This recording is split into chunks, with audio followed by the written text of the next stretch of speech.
થોડો કૂતરાને બિસ્કિટ ખવડાવી શકું છું, નહીં તો મારા ખાવાની ઓકાત નહીં, હું શું બીજાને ખવડાવું? આવો શબ્દ નહીં કરવો જોઈએ. શું આવો શબ્દ નહીં કરવો જોઈએ કે ભાઈ હું સેવા નહીં કરતો, આ તો માની કૃપા છે, એની કૃપાના લીધે હું આ ગાયોનો ઘાસ સારો ખવડાવું છું, કે આ થોડી ગરીબોને મદદ કરું છું, નહીં તો મારી ઓકાત નહીં મારો પરિવારને ભરણ કરવાની, અને હું બીજાને શું ખવડાવું? આ તો એની કૃપા છે, એની કૃપા કામ કરે. તરત એ માન સન્માન તમે એ માતા ભગવાનને સમર્પિત કરી દીધું. તરત જેવું આવ્યું એવું સમર્પિત. આ હું નહીં કરતો, આ તો મારી માં કરે છે, આ તો મારા રામ કરે છે. એ શું કહેવાય? એ પ્રણામ નમસ્કાર આયેલા સીધા સમર્પિત. આ તમે મારા દીકરાના જેવા વખાણ કરો ને એવો મારો દીકરો તરત શું કરે? અહીંથી આ ગાદી પૂરી થઈ, અહીંથી જશે, હમણાં પૂરું થશે એટલે જવાનું નહીંથી એ ઘેર જશે ને ઘેર જઈને તરત એવું કહેશે કે માડી આ બધી સેવા જેટલી રાખજો. કોઈ એવું કહે કે તું ચોર, તો કે હા ભલે હું ચોર રહ્યો, મારી માં જોવાના છું, હું ચેવો. કોઈ એવું કે તું આવો છું, હા ભલે તારે જે કહેવું હોય મારી માં જોવાના છું, હું ચેવો છું.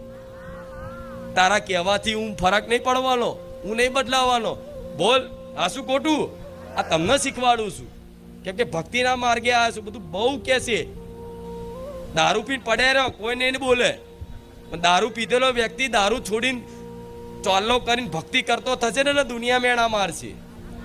અત્યારે સુધી કે આમ કર્યું તેમ કર્યું, અત્યારે નવેનો ભગત થઈ ગયો, હોમુય નહીં જોતો કે અરે શું તમારી જોડે આખી જિંદગી બેહી રે? આ શું ખોટું? હા એટલે કહું છું તમને કે આવું થાય. સુધરો એટલે દુનિયાના ગમા એમને એવું કે બસ તમે બગડેલા જ રહો. હા શું ખોટું?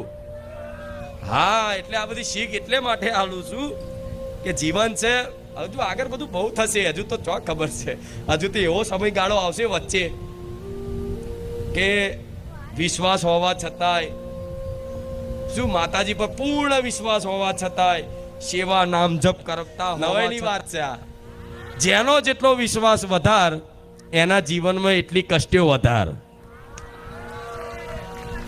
જેનો જેટલો વિશ્વાસ વધાર એના જીવનમાં એટલી કષ્ટો વધાર, એટલા દુઃખ વધાર. આવું કેમ?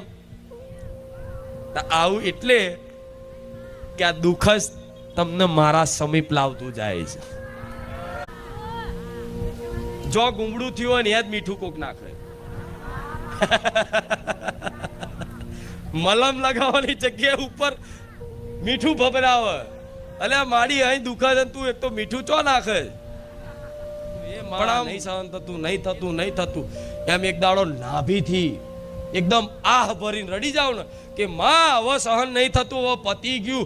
એ દાડામ શરણમાં પડી જાવ ને, એ દાડામ તમારા બે હાથ જાલી અને હું તમને ઊભા કરું, દીકરા ઊભો થા, હું ખુખાર મેલડી બેઠી. હા આવું થશે. એમને નહીં થાય, એમને નહીં થાય. જેટલી ખાય હશે ખાય.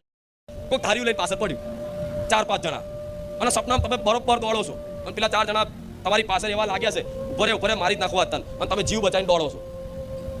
દોડતા તમે હાથમાં આવી ગયા, તમને પકડ્યા 2 જણાએ પકડવાને, અને બીજા જણા થારીઓ મારવા જો, અને જેવું મારવા જો તમે હા ઉઠી ગયા, હાય બચી ગયો, સપનું હતું.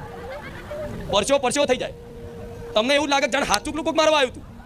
જ્યારે ઉઠી ગયા એકદમ અચાનક ઉઠી ગયા, મારવા જેવું આવ્યું, ગળા પર ધાર્યું આવ્યું, એકદમ ઉઠી ગયા ચમકીને, પરસ્યો થઈ જાય. ત્યારે તમને એવી ફિલિંગ થાય છે કે જાણે હકીકતમાં મારતા હતા. લાગે ને ટાઈમે જ્યારે સપનામાં હતા, જે દ્રશ્ય જોતા હતા, તો એવું જ લાગતું હતું ને કે હકીકતમાં કોક મને મારતું હતું. પણ સપનું આમ ઉઠી જાય તમને લાગ્યું ના સપનું છે, બચી છે, હું તો અહીંયા જ છું. એવું થાય ને? હા, તો સપનામાં જે અનુભવ થયો એ તમને સત્ય લાગતો હતો ને જ્યારે સપનામાં હતા તારે, બરોબર? તો જ્યારે માણસ નહીં કહેતા બધાય આ જીવન છે, ખાઈ પીને મજા કરો. જીવન એકવાર મળે, મર્યા પછી કોણ જોવા આવવાનું છે? તો મર્યા પછી આ સ્થૂળ શરીર મરી જશે, અંદરનું સૂક્ષ્મ શરીર નહીં મરે.